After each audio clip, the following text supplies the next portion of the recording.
Hey guys, today we're going to be replacing the brake light in our 2012 Honda Odyssey.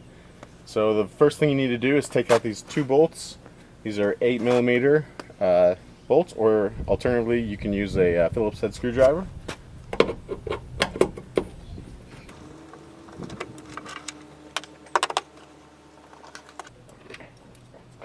Once you have the two bolts out, you're going to wiggle this straight out.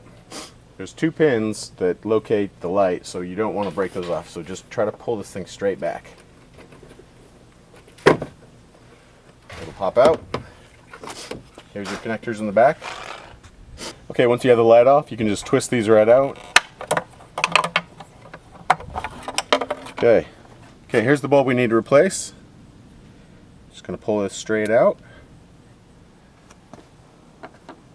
We got some replacement bulbs.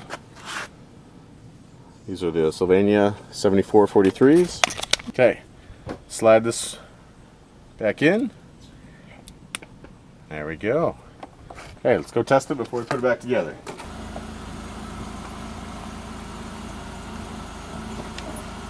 Alright, let's reinstall these. The turn signal goes on the top.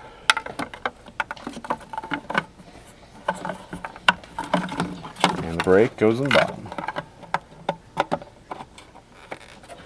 Okay, once we've done that, we are going to push this back in just like we took it out.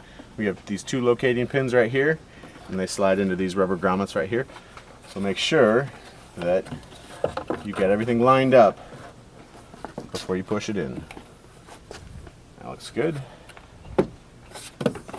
Alright. Now just screw it back in.